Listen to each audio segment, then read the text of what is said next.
Hello, everybody. Welcome to the Rotoworld Football Show. I am Patrick Daugherty, joined, I can't say my own last name, joined this Tuesday by Mr. Denny Carter, where we will break down a newsy Monday night football game. Trevor Lawrence battling an ankle injury, Christian Kirk out with a core muscle injury, Jake Browning, one of the 5 or 6 best quarterbacks in the NFL now, Denny. We're going to get to all of that. And then a newsy week, a lot of injuries. Rhamondre Stevenson, high ankle sprain. Kenny Pickett out for the Steelers on Thursday night. Jordan Love breaking out, but then losing Christian Watson. Tank Dell out. Devin Achane back. A lot to get to today. But then we're going to begin with musical chairs at quarterback in Florham Park for the New York Jets. They've cut Tim Boyle. It seems like they're going to start Zach Wilson again this week. They're not going to ststart Trevor Siemian after he fumbled approximately 45 times in 2 minutes. But I couldn't be. I thought it was a rather iconic. I'm not sure if I can help you guys anymore. From Zach Wilson, who they want to turn back to Zach Wilson, but he's like, I don't know. So I've been treated so poorly. I just don't know. It's like the ultimate, like, miss me yet, that meme. Oh, yeah. Of course. And I was talking to you just before the show. I got the sense from Zach Wilson. It's that Watchman quote, which I've never read or seen or associated with at all. But I know the quote is something like, everyone will look up and shout, save us. And Zach Wilson will look down and whisper, no. And I feel like this is kind of what he's trying to pull off. I'm not sure if he's managing to pull it off, though. We're calling him Zach Rorschach Wilson right now. Yeah. And I'm a big Watchmen truther, so that resonates. I mean, can you blame him? I'm no like huge Zach Wilson fan, but I would probably do the same thing if the team had benched me for Tim Boyle, as you described, possibly the worst quarterback in modern NFL history. He is. And he's so bad that they started him and then 2 days later cut him. So that's how bad Tim Boyle was. And you bench me for that guy and you say, hey, okay, you're back in the saddle. Zach, go ahead. You got it now. I don't know. Maybe I don't want to do it. Well, he's living out everyone's fantasy of just refusing an awful assignment from their boss. Like, how about no, Ted? How about no? How about that? Yeah. You ever thought about that? How about no?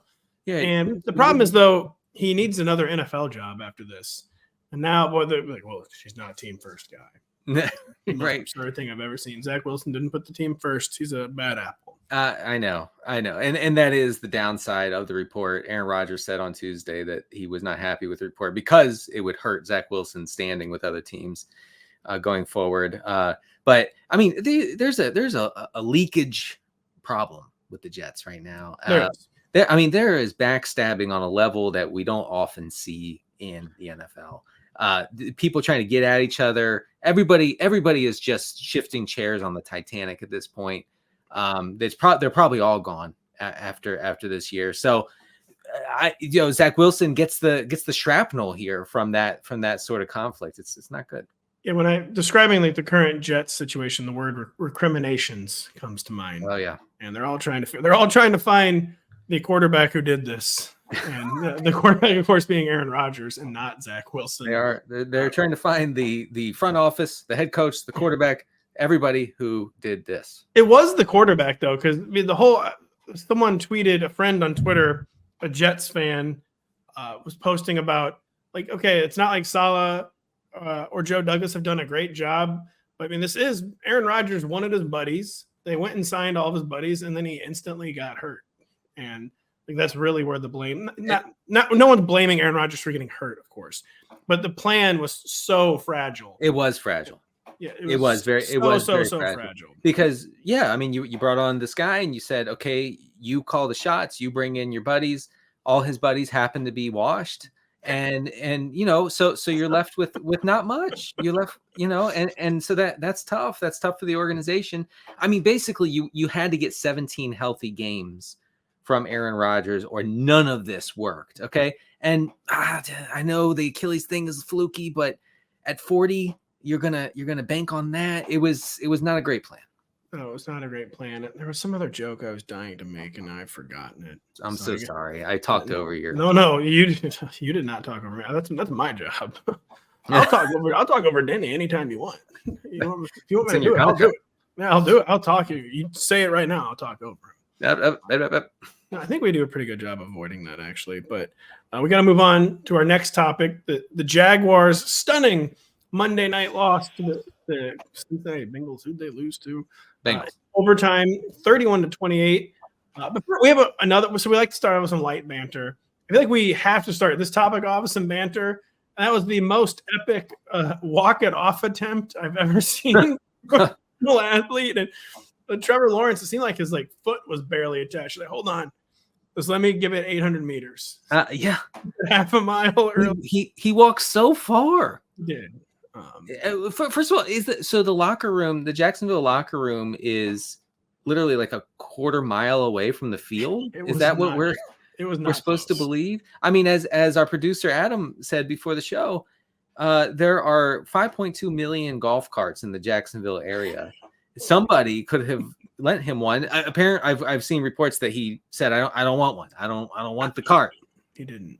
And I don't get that. Like, if you're trying to get back as soon as possible, maybe just for the optics, he didn't want, because that crowd reacted like a gladiator crowd that had just watched something horrific in the in the battle when he went down. And you don't rarely hear a crowd react like that. So maybe he was just like, I can't get on the cart right now. Like these fans will not be well. Now, I don't think it had anything to do with the optics. I think it was a Zoomer adopting the really old school mindset. Like, surely I can just walk this off. Like, I can guarantee after I walk 200 paces, my ankle will start to feel better. And then about 1,000 steps in, he's like, I don't know, guys. Not sure. And who are the people helping? There may be a random police officer. Yeah. Do they not have any team personnel? Where were the trainers? I think that officer must have just been the right height, because Trevor Lawrence is, of course, 7'3". Yeah, he is. And it was hard to find people that he could successfully drape over. But there was a Bengals lineman who reacted very strongly to the injury. Hendrickson. It was Trey Hendrickson. He was quite upset because he thought he had just seen one of the great young players in the NFL go down. But Trey Hendrickson, unlike Denny Carter, knows that Trevor Lawrence is actually good, by the way. Well, I'm not saying he's not good, but he's not elite, and I don't think he ever will be. We'll see. We'll see about that. He doesn't have the arm strength probably, but we'll see about that, Denny. We'll see. So I don't know. Trevor Lawrence is injured. That is the huge takeaway from this game. I actually buy that he's truly week to week. Even if it's a high ankle sprain, they're going to rush this guy back like no one has ever been rushed before. Yeah. The season's kind of hanging in the balance. Their playoff spot is probably secure, but it's not secure. Their odds of getting the number 1 seed are now really, really hanging on by a thread. I think at most he probably only misses 1 game. But let's operate under the assumption he does miss the game this week. It's CJ Beathard under center against, I forget who they're playing, and I'm going to try to look it up. What is the effect on the Jaguars offense, though, without Trevor Lawrence or with just a severely limited Trevor Lawrence as he battles this ankle injury? We're playing the Browns. Yikes. Which is a tough match. Okay, he's sitting out this week. Is what's going to happen. I can't imagine. I mean, the team, I'm sure the team is going to continue to talk into Thursday and Friday like Lawrence has a chance. But, everybody should be prepared to have Beathard start. And, I thought Beathard acquitted himself okay. He had that rough first play with the fumble. He had a pretty epic. That was some epic backup quarterbacking. I'll just dive and instantly fumble now. But I do think that Beathard's penchant for checking down could be really good for one Evan Ingram. That's just my initial thought. You said the wrong name. Is anything ever going to be good for Calvin Ridley? No. Anything ever? No. And I could tell you wrote that blurb last night. No, I didn't actually. You didn't? No. Well, we must, as a Rotoworld staff, we must have a lot of Calvin Ridley exposure because all of our Calvin Ridley blurbs are just soaked in just pain.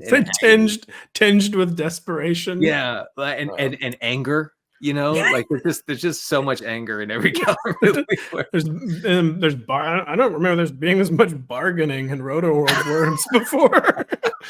Is Pat saying a prayer in this Rotoworld blurb? That's weird. Right. The blurber asking God for one long reception.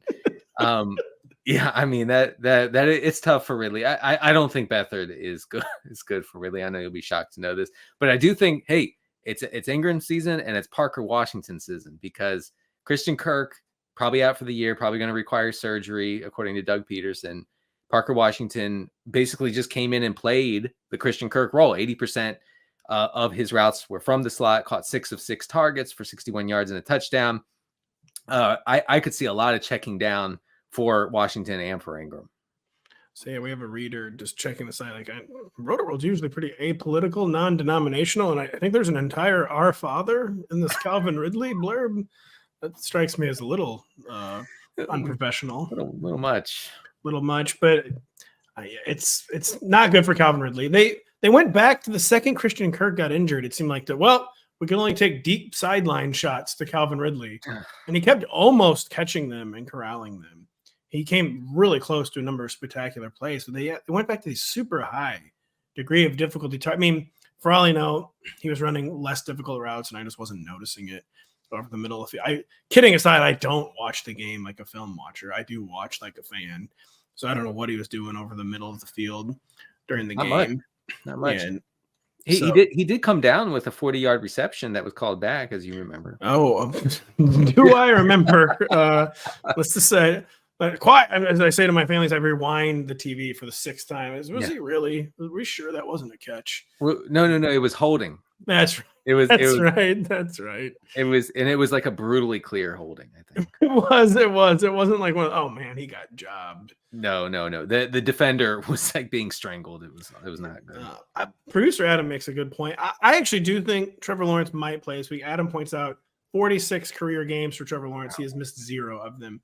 That is kind of his MO, is that he almost like has like a LeBron James type body, where even when he gets hurt, he's just like suddenly playing again 2 days later.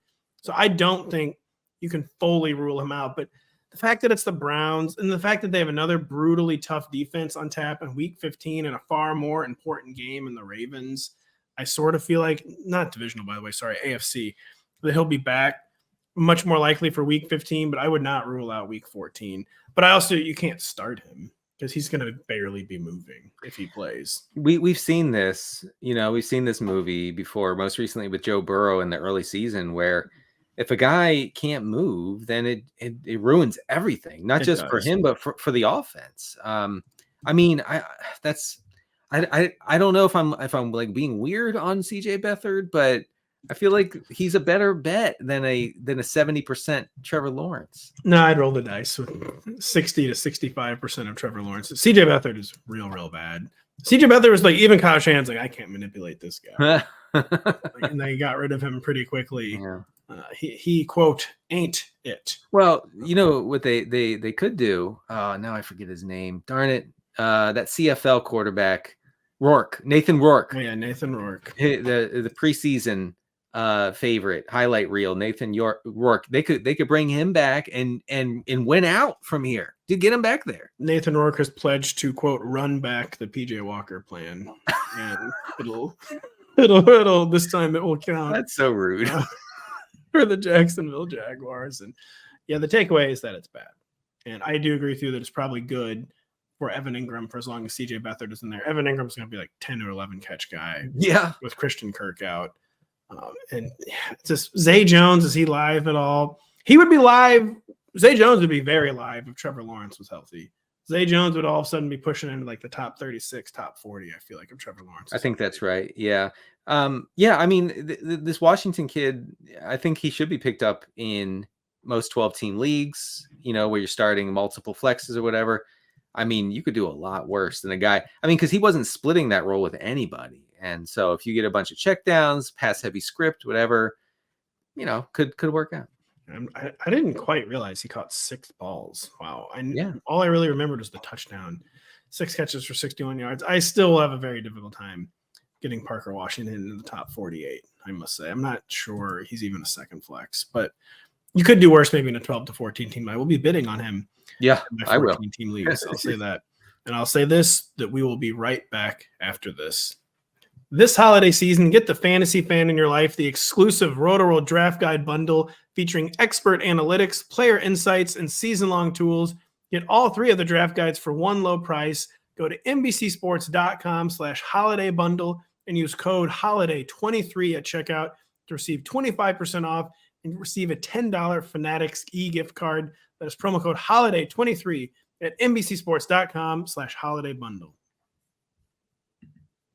think I stuck the landing on that promo read, didn't he? No, you did. It was beautiful. Right. It's very, very beautiful. A lot of beautiful stuff in this game last night amidst the chaos, amidst the injuries, amidst the backup quarterback play. And that was Ja'Marr Chase going for 11, 149-1.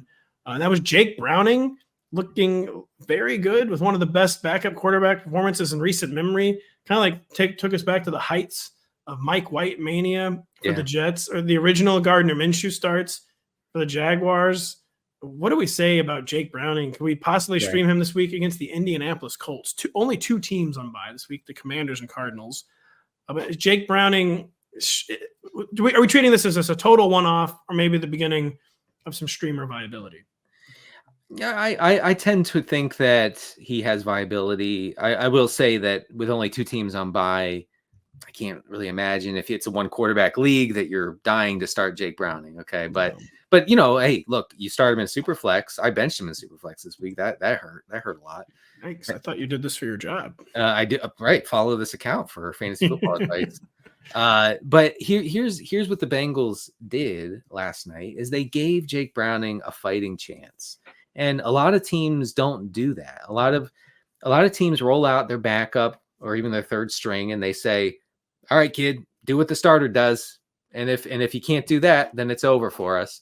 But they didn't do that. Like lots of motion, lots of misdirection for the Bengals last night, lots of just trying to mix it up, trying to keep the Jacksonville defense off balance. Okay. And it resulted in the 6th highest EPA per play of the week. Wow. Okay. I thought you were saying any game all season. No, of the week, 6th highest for Jake Browning led offense, 7th highest drop back EPA, right? For week 13. So it worked. And I think that this commitment from Zach Taylor and the Bengals to give their guy a chance it makes him probably viable in deeper leagues. And importantly for Chase and for Mixon and for other guys, it keeps them in play. Because this offense can stay on time. They're not going to be falling behind, 28-0 most weeks and having to bail out. Now, I will say in the first game with Browning, they were 18% over their expected drop back rate. So crazy pass heavy stuff against a really, really soft Jaguars pass defense. Well, no, that I'm saying against the Steelers. Yeah. So last week 12, I guess. But in week 13, they were 4% under that drop back rate, expected drop back rate. So they got more balanced. And I think that was part of the plan. And I think they're doing a great job. And it makes Browning, he's not fast per se, but he's willing to scramble. And he got some chunk gains last night. I thought you were saying they went 18% over expected against the Jag. I mean, I was like, man, the Jags are a pretty bad pass defense, but I'm not sure I would have done that with Jake Browning, even though it worked. Yeah, right. This was a little more a neutral game script, but anyway, it was. I thought it was a great game plan. I think it gave me confidence that this offense you can't write off this offense for fantasy purposes. Well, yeah, they were really, really establishing it. By the way, even amidst the really promising Jake Browning performance. And you made an important point where teams either do one of 2 things when the starter gets injured. They either act like they're a clone of the starter, or they act like basically they're not a quarterback. Like if you throw this ball further than 5 yards, guess whose ass is going on the bench? Mm-hmm. Can you guess? His starts with J and his last name starts with B. Can you guess? It's like me. Yeah. We're benching you through one. They did not do that. They didn't ask him to be Joe Burrow, but they didn't ask him to be Zach Wilson. We're like, you make 1 interception, you're on the bench, pal. And he said after the game in his post-game interview, I thought it was kind of interesting. He basically said his one priority was to stay calm. That he's basically made it sound like when he played poorly, he was like too amped up or nervous. I mean, I know this is not like breaking new ground, but he's like, I did everything I could to stay calm. And they had a game plan that basically, worked in that favor, where they didn't ask him to do too much, but they didn't ask him to be a nobody. And they kind of kept him like in a happy space, a happy medium, and clearly built his confidence as the game went. Because even after the fiasco Tyler Boyd pick, Jake Browning didn't start pressing. He still brought them back and tied the game. And it was very, very funny. The week the Zach Taylor debate broke out on Twitter, he probably had by far his best coaching performance of his career with the Bengals. I think he was. He was also really animated. Did you see that? He's actually always like that. Really? He's kind of he's kind of like not as well known for that as he should be. I feel like Zach Taylor's always going crazy. And it's like sometimes he goes to like fan events and gets like that. Do you remember that? He used to go to a bar every week and he would like hand out a game ball to Bengals fans. I didn't know. He's actually a very animated guy. Well, it worked last night. It did work last night. Anything more? Talking about Joe Mixon, then he had 2 touchdowns. He had 19 carries. But what do you make of Chase Brown? They actually followed through on their coach speak to get Chase Brown more involved. 9 carries for 61 yards, only 7 fewer yards rushing on 10 fewer carries than Joe Mixon. And I don't think either one of them, Joe Mixon did a lot in the passing. I don't think that Chase Brown did a ton in the passing game, but what do we make of? So they kept Joe Mixon established, but does this spell trouble for Joe Mixon in the top 20? The fact that he now is a backup that's actually getting touches. A little bit. Yeah. I will say that Mixon remained the only back who was running routes last night. In fact, unless I missed something on Pro Football Focus, Chase Brown did not log a pass route last night. That actually scans. And it was Joe Mixon running every running back pass route and seeing the subsequent passing game involvement. So I don't think people should be panicked about this Chase Brown thing. I also think that, like we said, I mean, they were well under their expected drop back rate. They were able to sort of establish it and stay conservative. I don't know if that's going to be the case every week. So I don't think that Mixon is going to lose out on a ton. Importantly, Chase Brown was not coming inside the 10, and Mixon maintained that role. So that's all you really care about. If Chase Brown gets some of the in between the 20 stuff, kind of who cares, you know? Yeah, Brown was kind of more changing the pace. And the really excellent news for Joe Mixon is that we know, unlike with the Jaguars where we don't know when Trevor Lawrence is coming back, with the Bengals, we know Joe Burrow's not coming back.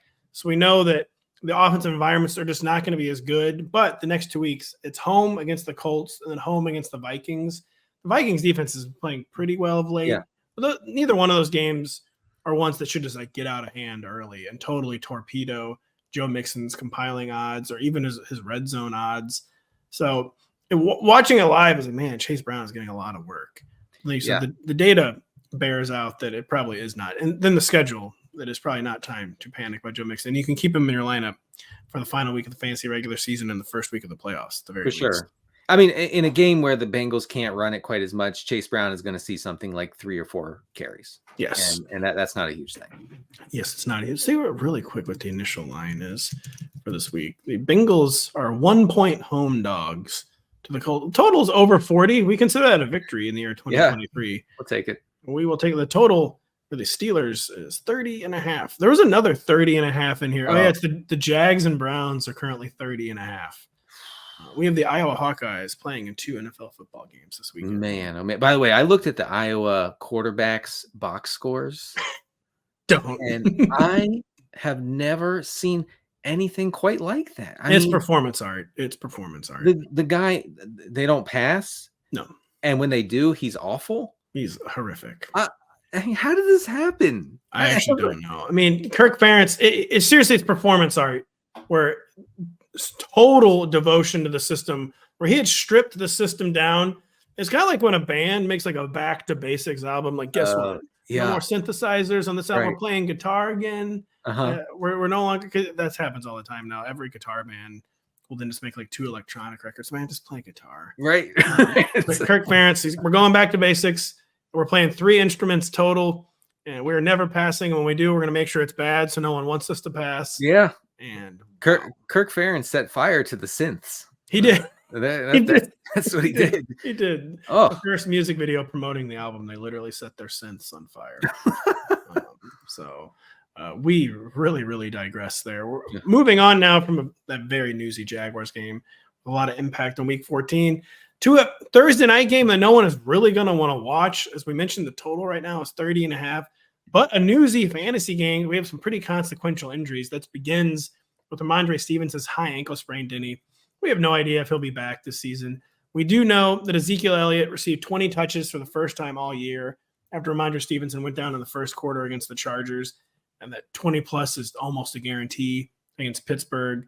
And is that enough for you to get Zeke into the top 24 and consider him an RB2 for the final week of the fantasy regular season? Oh yeah, no, it's Zeke season. Like whether we like it or not, and we do not like it, but it is that season. Yeah, Ty Montgomery is going to be the RB2 per beat writers. So but I don't think that Zeke is going to lose out on a lot of the pass catching work. There's a lot of checkdowns in this offense because both quarterbacks, that's what they do. And also the receiving room is just a mess and not good even when healthy.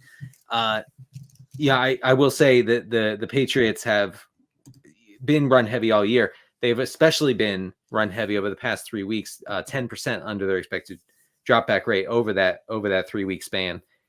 So that's good. I mean, I think that it could fuel a ton of volume for Elliott. And I'm not going to say league winner. I'm trying desperately to avoid that. Yeah, don't say that because he's not going to win leagues, but man, he's very useful. He's very useful to plug in there if for some reason you had him on your bench. He's useful for yards, and he's useful for hopefully stacking up at least 4 to 5 catches. The touchdowns, I just don't see there being drives to finish for the Patriots, who, again, they have 13 total points over their past 3 games. Steelers' defense is kind of weirdly shaky at times. They're not going to be shaky against Bailey Zappi. Working in Zeke's favor, Demario Douglas is still not practicing with concussion, so they really won't even have a plan B, and they're going to take some of these deep shots, these prayer yards to Devontae Parker. The touches outlook is really good. It's just very difficult to envision. At most, he's going to get 1 or 2 touches inside the 5 or 6 yard line, and if he does not cash them in, the touchdown is not happening. So you're really, really, really hoping for like 4 to 5 catches at least. Yeah, he's going to need to be scammy for PPR, but I think that's definitely in the cards for Zeke. It is definitely in the cards. And the other side of the ball, what is in the cards for the Steelers pass catchers? And Kenny Pickett had the one really good game without Matt Canada. Then even before he got injured against the Cardinals, really sloppy, a game with no rhythm. A lot of that was part to do with the weather, with the literal weather delay, taking the Steelers offense out of the rhythm. Basically just a totally inconclusive appearance. What do we say now for the post-Matt Canada offense for Deontay Johnson and George Pickens with Mitch Trubisky under center? It's not good. 25 of Mitch Trubisky's 45 pass attempts this season have been between 0 and 9 yards. 25 of 45. We will have to, that was with Matt Canada, but yikes. Yeah, right. Well, yeah, and so I don't know if it's a quarterback thing or a system thing, but I mean, even last week, most of his attempts were between 0 and 9 yards. So it was driving rain. I'm trying to make excuses. Oh boy, oof, you really are. You're a Trubisky apologist to the core. Don't search my tweets. Always have been. No, I've never. I've actually been a hater since the very first second he was drafted. Yeah. I mean, come on, man. Look, I'm not like a film grinder, but if you watch like 5 seconds of him in college, you're like, no. No, it's so true. Like, what are you Here's the classic. I think he made like 13 total starts between high school and the NFL. Are you kidding me? Are you kidding? No, someone's looking at this and being like, oh yes, this is a franchise cornerstone. This guy, made a career backup, and that's what he became. He made Trey Lance look experienced. Too, with how many starts he had. That was actually perplexing. I felt like I was actually losing my mind during that draft process. You know what? One of my favorite all-time memes. You've probably seen it. It's every draft season when the Bears fans bring out the clip of Roger Goodell at the 2017 draft, and they superimpose him saying Patrick Mahomes over Mitch Trubisky. It's with the second pick in the 2017 draft, the Bears select and very seamlessly slides in. It's almost not AI at all. Patrick Mahomes. And they all go crazy, and they have rich eyes and go, "It is Mahomes." That's tough. They trot that out every spring. Yikes! Well, do you even remember what you're talking about before I said that? Yeah, I do. It's lots of short passes, and so probably better for Deontay than Pickens. For Pickens, it is really quite Jover. Yeah, it could be good for Najee and Jalen Warren. I don't know, man. It's like this game. Obviously, every fantasy manager in the United States is going to watch this game from start to finish, which is just a real indictment. We're sick. It's fine. But besides that, I mean, it's going to be ugly. It's going to be real ugly. I don't really know what to say about the pass catchers. I guess Freiermuth maybe could be interesting. I don't know. Even that, this is the classic tie break against this game. Tie break against the total. Tie break against the uncertainty.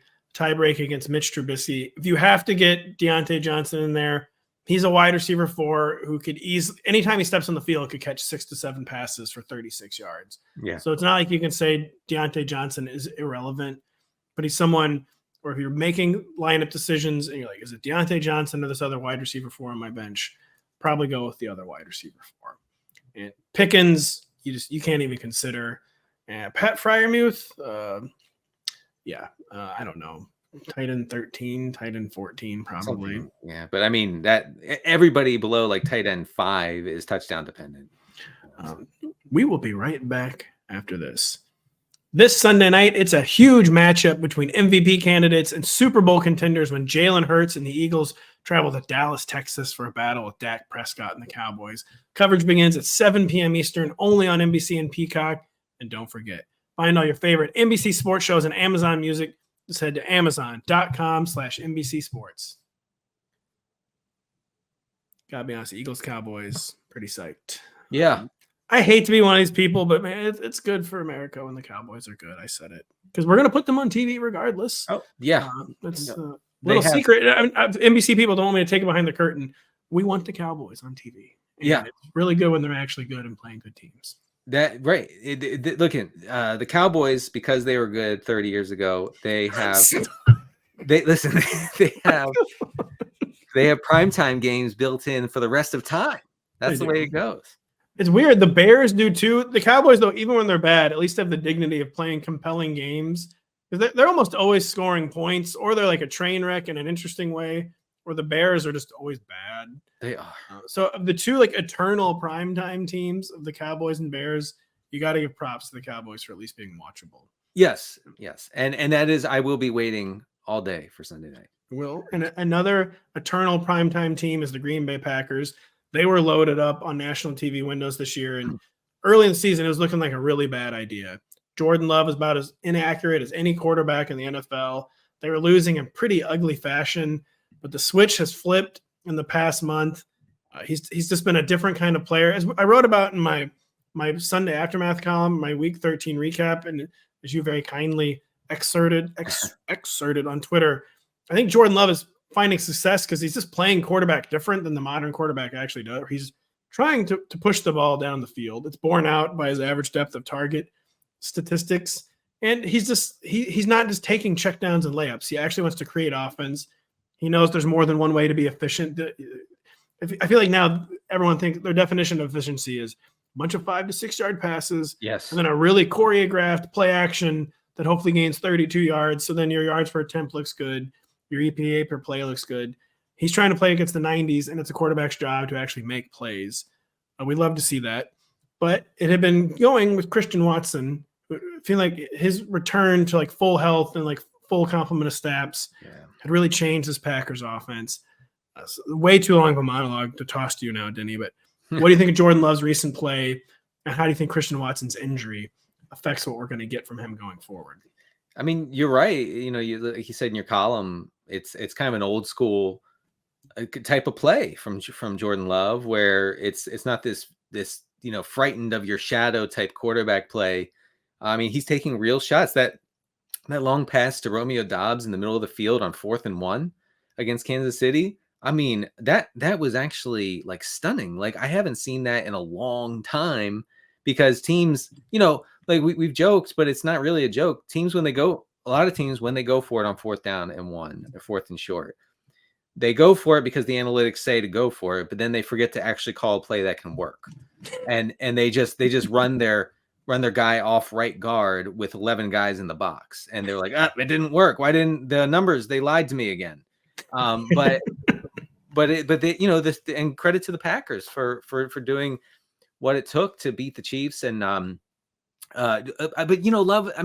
Love is playing confident. He just looks confident. I don't know. I this is a rare film take for me, but he's doing the sidearm thing. He is. Like he's throwing it like in tight windows and really accurately. That's all great. This Christian Watson hamstring thing, which I wouldn't be surprised if it's relatively long term, that it's such a bummer. It's such a bummer because Watson's speed and his ability down the field made this work. And they don't have, Watson is special in that way. and I know that he's volatile, he's inconsistent. I get all that. You don't really love having him in fantasy, but he gives an element to this Green Bay offense that they cannot have without him. So I do think that this nice run by Jordan Love could not be over, but could kind of dissipate in the coming weeks. It's going to dissipate. And they love his frame in the red zone too. Yes, that's another thing. That's another thing with Jordan Love. Early in the season, I just assume statistical fluke, like his touchdown rate. Like there's no way he can keep throwing 2 or 3 touchdowns every week. And I'm sure there's probably still a little element of that because the volume would still not suggest the number of touchdowns he's thrown. But I also think it is just a function of how he actually plays. Yeah. He is looking for the big play. He is very shocking. He is looking for touchdowns.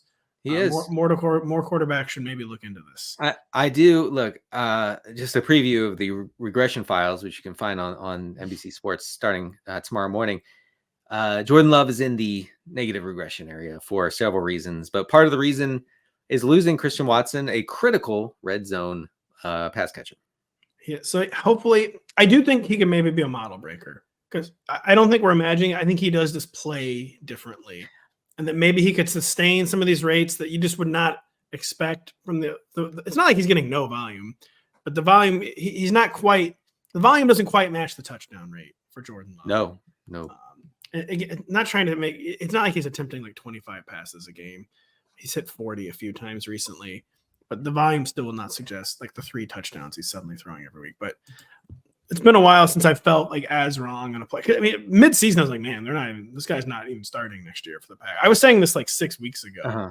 Yeah. Like, well, he's not back in 2024. Yeah, I mean, so it goes, but I will say that the Packers have been over their expected drop back rate in 5 of the past 6 games, which was not the case early in the season. They were establishing it pretty hard. So I think that there is renewed confidence in Jordan Love and the passing attack itself, and that I don't know if those two things feed on each other, his play and the confidence of the staff, but whatever it is, it's working. It's made Jordan Love for fantasy purposes. What is he, a top? What do you have in top 12, top 15? He's in the top 12 on season points, by the way. For this week, I have him as the QB 12. I think it's the Giants, which I have a little hard time getting a grip on just if they're a good matchup, if they're a bad matchup. They've kind of been in between all year, kind of verging more towards bad than good. But their offense environment is so shaky, the Giants, that it gives you kind of a lot of bites at the apple. Yeah. So I think that can be working in Jordan Love's favor. It would just be so nice if he had Christian Watson. So he has the Giants this week. Then he's got the Bucks. He's going to be a QB1, even with all 32 teams playing for week 15 against the Bucks. Well, we'll see how he fares without Christian Watson for one game. But week 16, he has the Panthers, who the only thing the Panthers do well is limit enemy quarterback fantasy productions. Like, real cool. You're the worst team in the NFL, and no one can even score fantasy points. It's not fun to face the Panthers for whatever reason. It's just not fun. Yeah, if you're going to be the worst team in the NFL, at least have the dignity to give up Giga Ultra Kyle Dvorak fantasy point totals every week. Be the Commanders, for the love of God. Seriously, be the Commanders. We are begging you to just be the Commanders. Really, the worst news of the week: Tank Dell's fractured fibula. Such an exciting young player, the kind of player that his smaller frame, his speed, you don't really want to see them suffer a serious orthopedic injury really earlier in their career. It could color the rest of his career. He's out for the rest of the season. What does this mean for the Texans wideouts? Noah Brown came back in week 13, didn't catch a pass. It's probably him just getting back up to speed after injuring his knee. Mm-hmm. How do we expect this to shake out now over the next month with Tank Dell on injured reserve? I mean, it makes Nico Collins a wide receiver 1, I think. I mean, even against the Jets this week. This is a bad matchup, but I mean, you're talking about Tank Dell.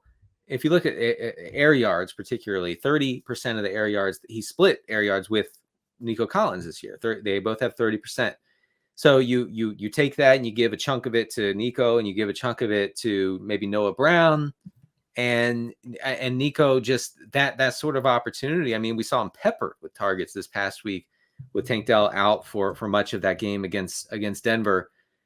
So I think that the Texans leaning toward the pass of late, which I think is a result of them having more confidence in Stroud. I think that Nico Collins doesn't even have to play great. He doesn't have to be super efficient, and he can still, I think, be a top 12 receiver rest of season. I totally agree. Basically, the baseline for Nico Collins is top 12, and even this week against the Jets, I've got him right there in the mix, and could settle on him being firmly in the top 12 because it's not like Sauce Gardner's he's not a shadow guy. No, and with the Jets just totally falling apart, another bite at the apple principle applies really hard against them. Yeah, where you're going to be able to do some stuff on offense, even though they're such a good defense. You're going to be able to get some numbers because you're going to have the ball so much. So yeah, Nico Collins, it's hard to see how he fought going forward from December 5th onward. I don't think there's going to be 12 receivers scoring more fantasy points than Nico Collins. I don't even really see how it's possible. No. I mean, just to give you an idea of his dominance against Denver with Tank Dell sidelined, 57% of the air yards against Denver. He was targeted on 42% of his routes. That's that sort of profile just screams wide receiver one. So you were starting him anyway, but now you probably, you could have a team, depending on how you drafted, where you're starting like 3 wide receiver ones right now, including Nico Collins. It has been that kind of year. That's a really good point. And with the Texans, I will probably jam Noah Brown in the top 40 this week, despite the quote 0 ball. I just he was producing usable fantasy lines even when Tank Dell was healthy. I really do think last week was probably it's a tough perimeter defense in the Broncos, and he just hadn't played in a while. I would have to think that was kind of him getting back in game shape. And I can understand like not wanting to play Noah Brown ever again. If for some reason you had to play him last weekend, but I think you can go back to that well with Tank Dell out. Devin Achane, Denny, I said I didn't know what to expect from him coming back from 2 knee tweaks, and I thought the usage would be different, and it wasn't. He got the 20 touches. They're giving the ball late in the blowout. They're treating him like they're clear 1A running back. Is he a clear RB1? He finally did regress. Maybe it's the injuries, but his quote, his I was going to say, act like it was a short long gain. His long gain was, quote, only 21 yards. He had a 21 catch and a 15-yard run. That's still a lot better than a lot of running backs do on a weekly basis. Just how do you view Devin Achane after that return?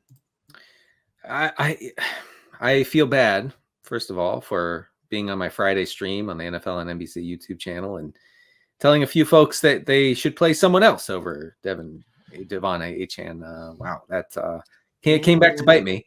So sorry about that.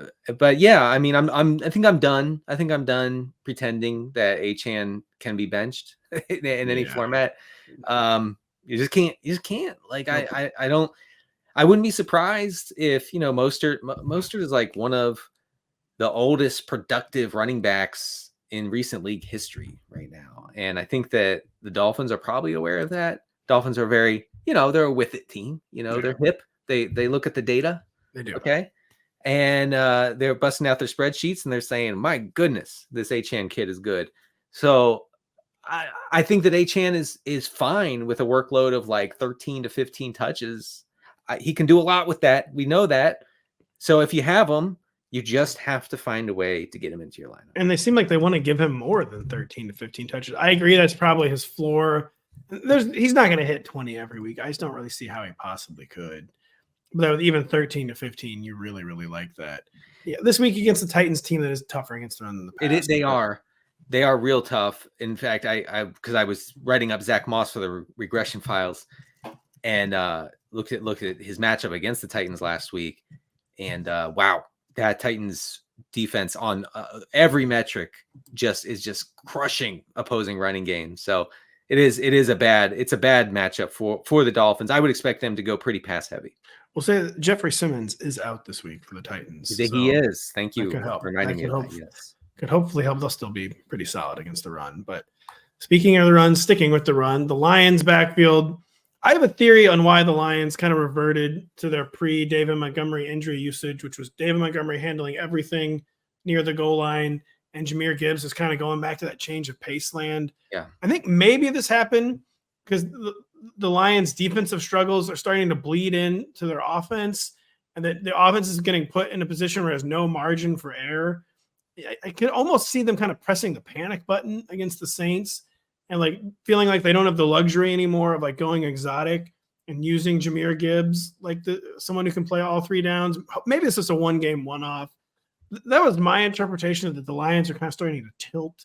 But what do you think was going on with their usage, reverting back to the very traditional? David Montgomery's the early down guy. Jahmyr Gibbs is the lightning, change of pace, explosive plays guy.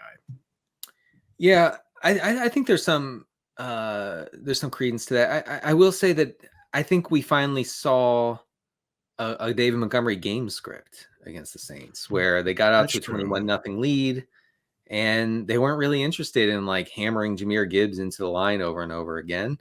Whereas Gibbs had been, I guess de facto the lead back in the previous 3 games because they fell behind. They fell behind quickly against the Packers on Thanksgiving. They fell behind against the Bears in week 11. They fell behind against the Chargers in week 10.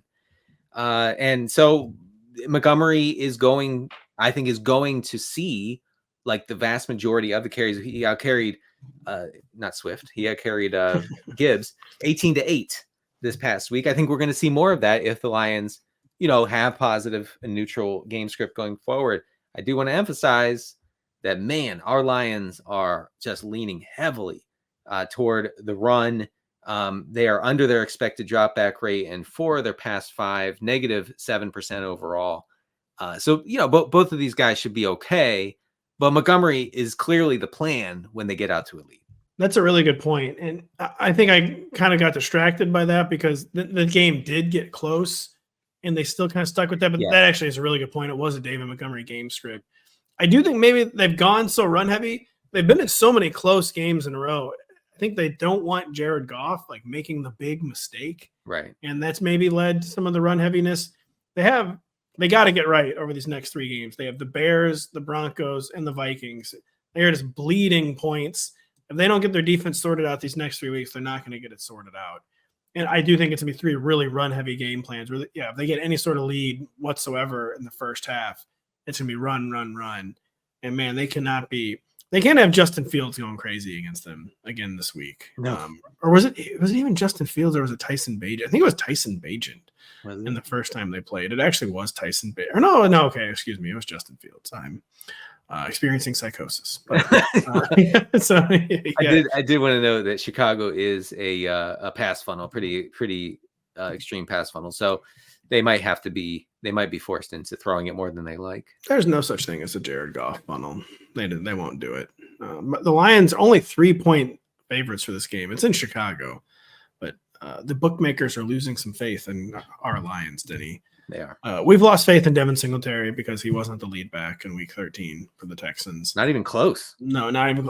Is this a hot hand backfield? Hopefully, that'd be like my charitable interpretation. Not that Dameon Pierce has re-seized 1A duties, but it's a hot hand backfield and we don't know on a weekly basis? Or is this Dameon Pierce? He was still getting his steam back in week 12. And now that he was fully healthy in week 13, they just immediately returned him to 1A. What do you think happened? Well, we should have listened to PFF Bobby Slowick, the offensive coordinator in Houston, who said, look, Dameon Pierce is going to come in. He's going to be part of the offense again. Like, whether you like it or not, Devin Singletary was so good as lead back. And that, as usual, Pat, did not matter at all. It just literally never matters with these teams. It's like this guy was good and we don't care at all. Like that's not the system. That's not the program. They are not reading all that being 3 box scores. Yes. No, they would rather not read any of that. And they will just put Dameon Pierce, who by many measures is among the worst running backs in the league right this season. I don't know if he's just constantly hurt or whatever, but he's been bad.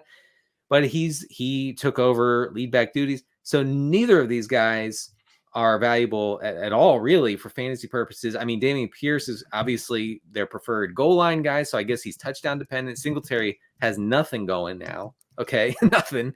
Maybe he could get a few more checkdowns with Tank Dell out, but he's so inefficient. Daugherty Agumbawale came in and split routes with Singletary. So he doesn't have that. He doesn't have the goal line stuff. He doesn't have the between the 20s. He has nothing. It's very devastating to my fantasy teams, Pat.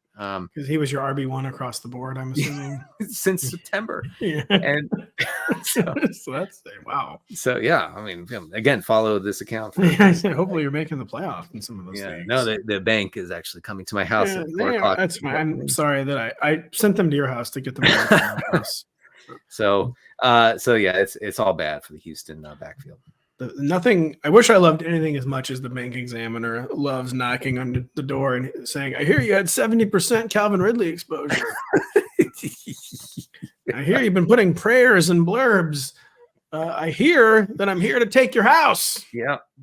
It's that's going to be the sequel to "It's a Wonderful Life." It is. Yes, all the best ball bros. Yeah, went all in on Calvin Ridley and fighting off the 21st century Mr. Potters. Mr. Potter coming to take Mr. your property. Potter, you're an evil man, Mr. Potter. I'm always amazed when I watch that movie and I'm like, he really did talk like that. He did. Yeah, I know. It's not a bit. That's just how he talked. It really That's how everyone talked in the 30s and 40s. Yeah. So, why is that? I have no idea. Their voices were funny. Ours are totally normal, on the other hand. Our non-regional dialects. Non-regional dialects that somehow keep getting higher and higher. Whatever happened to deep voices? Anybody else been following this? Anybody else know about this? I can get deep. Yeah, I could if I really wanted to. Yeah, we can get Stallone. We can get Stallone deep if we want, but we choose not to. No, I choose to talk. I choose to talk like this. And we'll get our high registers out for this very, very low T final topic, Denny. That is Joe Flacco and the Browns offense, which you thought we would be remiss not to mention. Joe Flacco, he does one thing. He attempts 40-plus passes. I don't know what you want from me. I'm going to throw over 40 passes. He did that against the Rams in Week 13.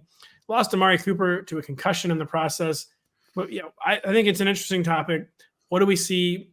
What did you see from Joe Flacco on the Browns offense? All right. So I think I've tweeted this twice now because I just find it so amazing. I don't know why I did this, but Joe Flacco led the NFL this past week with over 500 air yards, passing air yards. Okay. The next closest was Jalen Hurts at 347. So we are talking just crazy amounts of throwing downfield, 19 attempts, Pat, of over 10 air yards this past week. That's the most. That's the most of a Browns quarterback since like 1920. No, I'm kidding. Since Bernie Kosar in 1923. Since 2017, I think. Anyway, it's something, and it really changes the dynamics of this offense. The Cooper injury, of course, would really, really throw everything into flux. They were 5% over their expected dropback rate against the Rams. It's pretty cool. I think if you have Cleveland pass catchers, it could work. We can make this work. Yeah, just be ready for the scam to pay off with David Njoku, Elijah Moore at 12 targets against the Rams. And it was not a fluke. It had nothing to do with them trailing or anything like that. It's just that's what Joe Flacco will not. He won't sign the contract. No, if you tell him he's only attempting 20 to 24 passes, he just will not do it. His one last job was throwing 40-plus passes in every single game. By the way, Elijah Moore led the NFL with 255 air yards. Man, you've actually got to be kidding with that. This past week, 255. Oh my gosh! And do you know who they're playing? The Jaguars. I know. This dude's throwing like 62 times. Listen, Elijah Moore, 255. I think 86 real yards. Yeah, he did. I think he was in the 80s. I know. So on 12 targets. That's not what we're looking for, but folks, the regression files will have something to say on Elijah Moore. Even Cedric Tillman could be wide receiver 4. Yeah, he had been coming on even before Joe Flacco. Yep. He's not like the worst dart throw you're ever going to see. Even with all 30 teams playing this week, receiver is not deep, man. We are really seeing the effects of scoring continue to plunge league wide. It used to be you'd have 70 guys at receiver, where obviously like 55 to 70 weren't like actual fantasy prop, but like you knew they were going to catch 2 or 3 passes and they might make a big play. I have like 52, 53 right now. You're putting guys on there that their most likely outcome might be 0 catches. Like Josh Reynolds is just not going to catch a pass this week. I actually took him out of the rankings this week, so he's not in there. Yeah, but receiver is not deep right now at all. And you get this boost in passing volume. Don't panic on Njoku either. He's still out there running a lot of routes. He'll be fine. Oh yeah, he'll be Jolton Joe Don't worry. He's going to fix this. I swear to God, I'm going to fix this. This is where the one last job starts going wrong. You didn't get Njoku involved. Right. And I swear I'll fix this. Right. He puts out a cigarette and says, yeah, I'm on this. I swear I'll fix this. You don't know, trust. You hired the right guy. Just trust me. Just give me time. I just need time. 16 targets for David and Joker. Yeah. So, anyways, I probably didn't need to yell to end the show. Sorry about that. But I did. Yeah, I don't know. That was a good show. I feel like I got a workout, kind of. Yeah, I'm sweating a little bit, even though it's freezing cold in my house. Oh yeah, same. That's one of the, not to take people too behind the curtain, but you sweat while you podcast. It's just a fact of podcasting. I mean, you're moving, you're talking nonstop. Yeah. It happens. And hey, listen, when it's the summer and we're grinding through 2-hour podcasts or whatever, I mean, you're a mess. You need a shower. Oh no, I say it's actually like when you're playing like at a tennis grand slam, and during the breaks that people don't know we take, I put on an entire new uniform. I go into the bathroom and it's true. Put on an entirely new lime green polo. Like Patrick Ewing playing for the Knicks. I mean, he had to change jerseys after every quarter. He did. Sweat legend, Patrick Ewing. So we're Denny and I will quote never be sweat legends though. We sweat a normal amount. Really time to end the show. For Denny Carter, I'm Patrick Daugherty. Check out Denny's regression files, which will be live on Wednesday. Check out my rankings, which will be live Thursday morning. Check us out when the Rotoworld Football Show returns on Thursday with Kyle Dvorak. For Denny, I'm Pat. Thank you for listening. We'll be back later.